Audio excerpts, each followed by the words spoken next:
1970s was packed with sing-along choruses,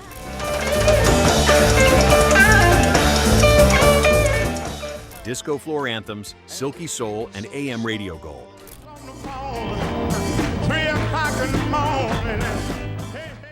But a handful of records rose above the noise.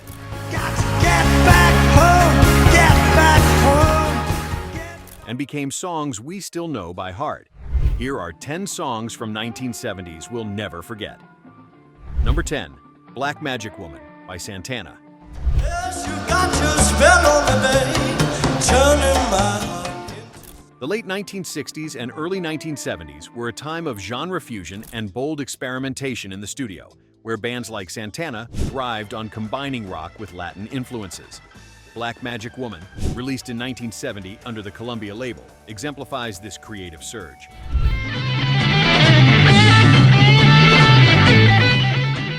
Originally written by Peter Green of Fleetwood Mac, Santana transformed the tune into a hypnotic, extended jam session, notable for Carlos Santana's fluid guitar work.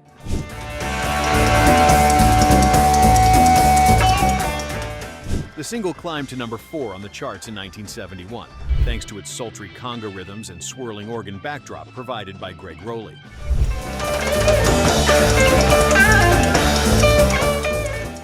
Listeners were drawn into the song's smoky atmosphere, a sound that brought together blues, rock, and Afro-Latin percussion in a way that was truly distinctive.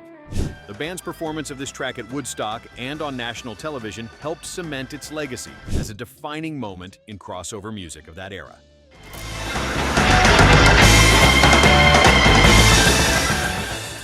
Number 9, Let's Stay Together by Al Green.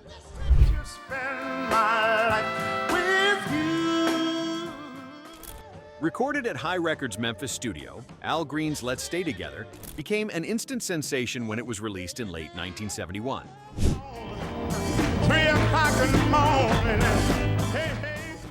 Producer Willie Mitchell sculpted the song's velvety groove and gently propulsive horn arrangements, positioning Green's voice front and center, a sound that would come to define classic soul. Never do that to. By early 1972, this tender single climbed all the way to number 1 on the charts, marking Green's breakthrough as a major star. What truly set the song apart was its blend of romantic intimacy with effortless style, making it a favorite at weddings and on radio playlists for decades. Never do that to me. The single's seductive mood and timeless appeal secured Green's place in music history and earned the track a spot in the Library of Congress's National Recording Registry. From its first bars, the track beckoned millions of listeners to slow down and sway along.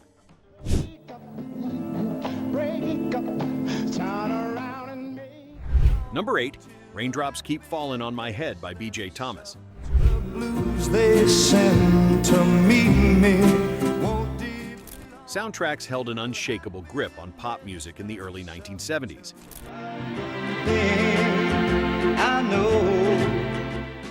And B.J. Thomas's recording of Raindrops Keep Fallin' on My Head emerged as a buoyant surprise in 1969, thanks to its featured spot in the film Butch Cassidy and the Sundance Kid. This time the girl is gonna stay. Written by Burt Bacharach and Hal David, this optimistic tune captured the zeitgeist with its carefree melody and whistle-along hook. Because I'm free. The song soared to number 1 on the charts in January 1970, and even netted the Academy Award for Best Original Song that year. Its breezy arrangement and Thomas's warm delivery made the single a mainstay on AM radio throughout the decade. Even today, the track's playful bounce and universal appeal continue to evoke a sense of lightness and possibility, forever remembered for both its cinematic origins and its status as a pop standard. I said I didn't like the way he got things done. Number 7, American Woman by the Guess Who.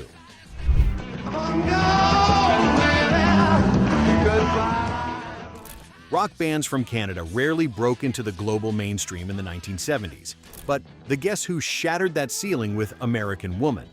Recorded spontaneously during a live jam, the hard-edged anthem found its final shape in the studio for release in 1970. It's too late, she's gone too far, she's lost the sun. The song's gritty guitar riff, courtesy of Randy Bachman, and bold vocals from Burton Cummings powered it to #1 on the charts, making it the first single by a Canadian band to achieve that feat in America.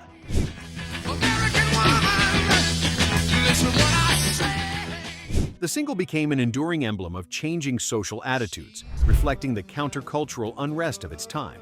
While debates swirled about the meaning behind its defiant lyrics, the real draw lay in the music's raw energy and arresting drive.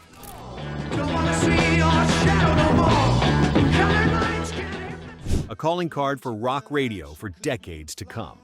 In revisiting this track, listeners touch a piece of both North American and rock history. Lost the sun, she's come undone.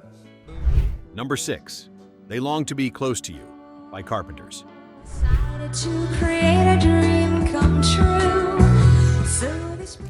When the Carpenters released They Long to Be Close to You in 1970, few could have predicted just how quickly the gentle sibling duo would capture the world's attention. From the sky, every time. Crafted by the legendary songwriting team of Burt Bacharach and Hal David and released under A&M Records, this lushly arranged track replaced rock's angst with warmth and polish at a time when soft pop was on the rise.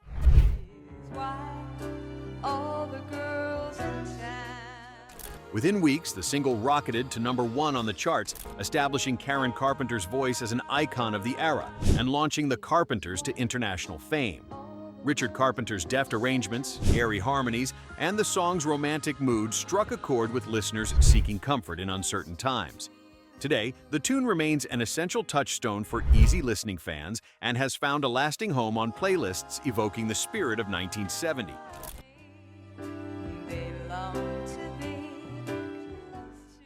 We're halfway through, and the sounds of 1970 are already bringing back some deep cuts.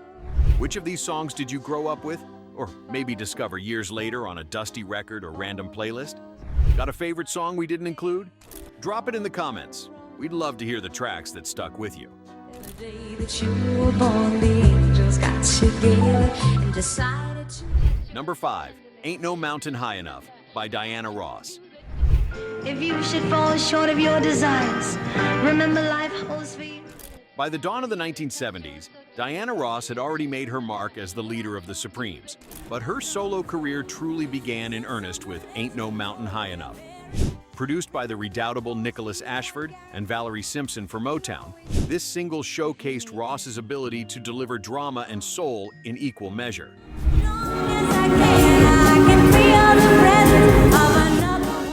Released in 1970, the song's spoken intro and sweeping orchestral build separated it from the earlier duet rendition by Marvin Gaye and Tammy Terrell. But remember, if you should fall short of your desires, remember life. Ross's version ascended to #1 on the charts, making it her first solo chart-topping hit and redefining her image as a virtuoso in her own right.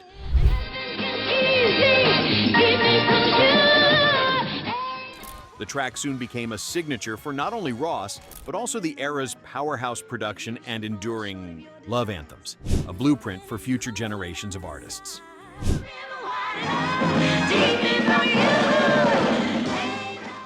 Number 4, I'll Be There by Jackson 5.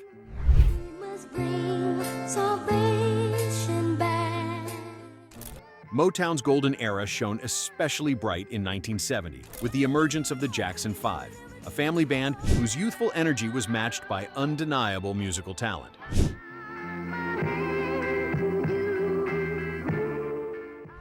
I'll Be There, co-written and produced by Berry Gordy, was released as the group's 4th single and swiftly soared to #1 on the charts.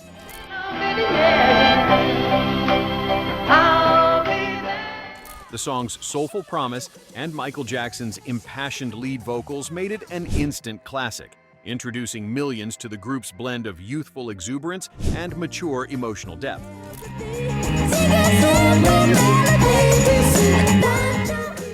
The track went on to become Motown's biggest-selling single until it was surpassed by Marvin Gaye's Let's Get It On. Nearly every corner of pop culture has felt its ripples, as generations recognize the staying power of this enduring ballad in moments of both joy and comfort, solidifying the Jackson 5's place in music lore.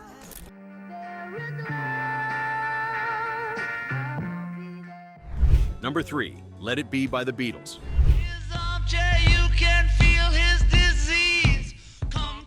Songwriting legends often save their most personal statements for the twilight of a partnership, and that's true for the Beatles with Let It Be. Written by Paul McCartney and released as a single in March 1970, this reflective ballad was produced during the band's final recording sessions, resulting in a sound that's both intimate and grand.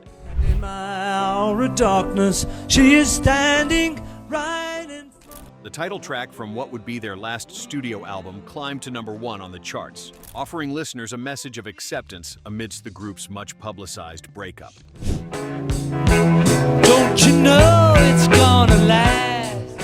Phil Spector's production enveloped McCartney's vocals in rich piano, orchestration, and gospel-inspired harmony, setting a somber yet uplifting tone.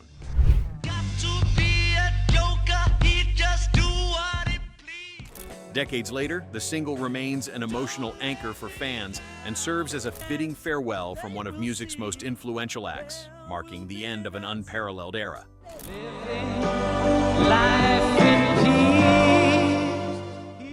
Number 2, Maggie May by Rod Stewart.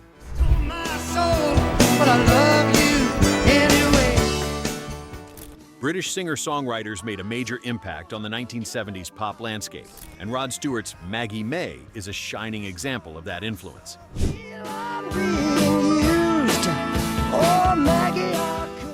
Released in 1971 from the album Every Picture Tells a Story, this breakout single paired Stewart's raspy vocals with a breezy folk-driven arrangement, marked by the distinctive mandolin line performed by Ray Jackson.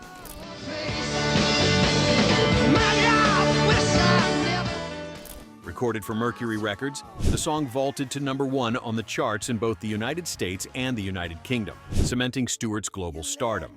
Its relatable tale and irresistible hook made it one of the decade's defining hits.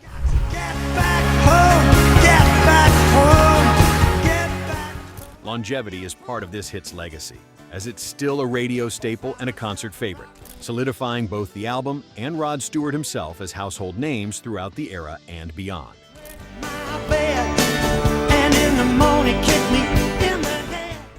Number 1, Bridge Over Troubled Water by Simon and Garfunkel.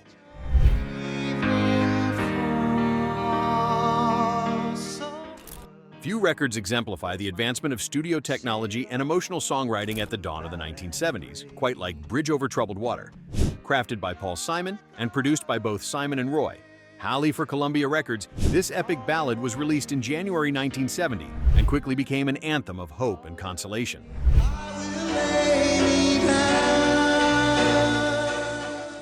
Art Garfunkel's soaring vocal performance, backed by Larry Knechtel's elegant piano, drove the single to an astonishing 6 weeks at number 1 on the charts. But my words. The sweeping production and timeless melody turned it into Simon and Garfunkel's signature achievement, as well as the title track of their last album together.